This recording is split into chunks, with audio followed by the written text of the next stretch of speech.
There are three children growing up inside the walls of a palace: a future king, a princess with fire in her eyes, and a little boy who has already made the whole world smile.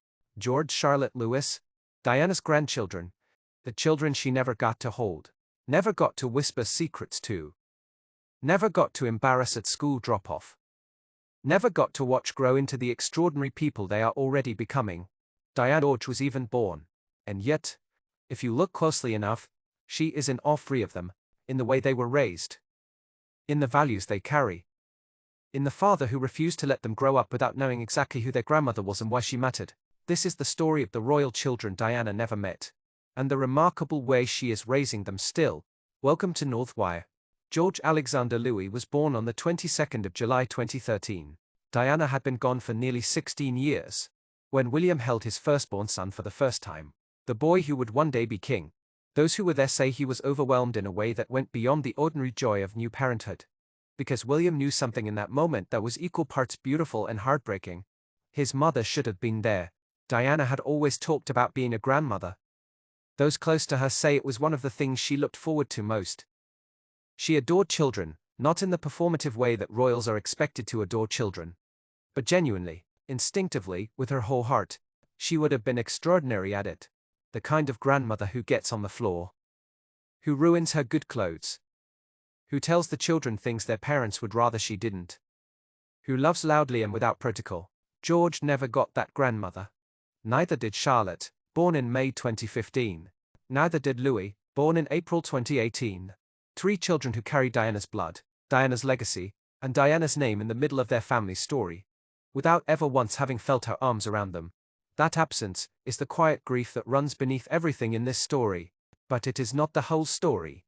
William made a decision very early in his role as a father. His children would know Diana, not as a historical figure, not as a photograph on a palace wall, not as the distant, iconic, slightly unreal people's princess that the rest of the world knew, but as a real woman, a specific person, their grandmother, who loved William more than anything, and who would have loved them exactly the same way. William has spoken about this publicly, in rare moments of openness that reveal the depth of thought he has given to this commitment. He has said he talks to his children about Diana regularly, that he shares stories, real stories, not royal stories, the kind that make her human. He has said he wants George, Charlotte, and Louis to know the woman, not the myth. And those who know the family say this is not just a sentiment William expresses for cameras. It is something he lives. Diana's photographs are in the family home. Her favorite flowers appear at significant moments. Her engagement ring, now on Catherine's hand, is something the children have grown up seeing every day of their lives. She is present, deliberately, consistently, lovingly present, in a family and an institution that has historically dealt with loss through silence. William chose something different. He chose to keep talking about her. Prince George is 11 years old. He is serious, thoughtful, already carrying himself with a quiet awareness of who he is and what his life will mean. Those who have observed him closely say he reminds them, in certain moments, of a young William. Reserved in public, warm in private, processing everything behind eyes that miss nothing. But there is something else people notice about George, a groundedness, a quality of being genuinely, securely loved, that produces a certain kind of confidence that has nothing to do with title or privilege. That quality came from Diana. Not directly, George never felt her specific love, but indirectly, through William, who was shaped by Diana's love and has passed that shaping on. Diana always said she wanted her sons to have emotional intelligence, to understand people, to be able to walk into a room full of suffering and not look away. She fought the palace for years to raise William and Harry that way, against an institution that would have preferred they be formal, distant, and unfeeling. She won that fight. And now William is fighting the same fight for George, making sure the future King of England knows how to feel, how to connect, how to be human in a role that constantly pressures its occupants to be anything but. Diana lost that battle for herself, but she planted the seeds, and they are growing in her grandson. If George carries Diana's intention, Charlotte carries her spirit. Princess Charlotte Elizabeth, Diana is 9 years old. And from the very beginning, those around the family have spoken about Charlotte with a particular kind of wonder. She is fearless, charismatic, warm in the instinctive, immediate way that makes strangers feel instantly at ease. She has her mother's composure, and something else, something that observers keep reaching for the same word to describe. Diana. Charlotte has Diana's directness. Diana's willingness to engage. Diana's gift for making the person in front of her feel like the most important person in the room. These are not learned behaviors in a 9-year-old. These are not things you can train a child to do. They are inherited.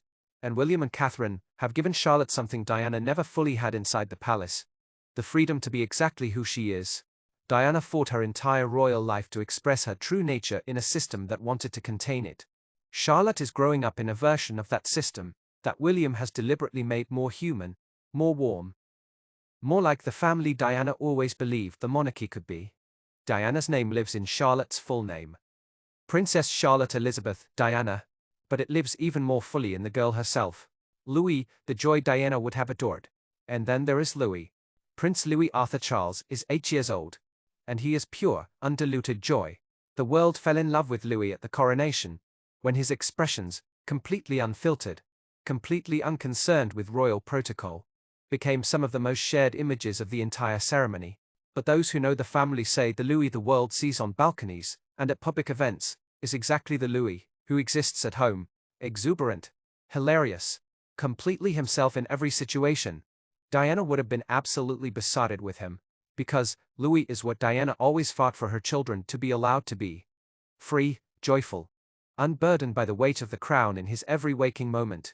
William and Catherine have given Louis a childhood that feels, by royal standards, almost ordinary.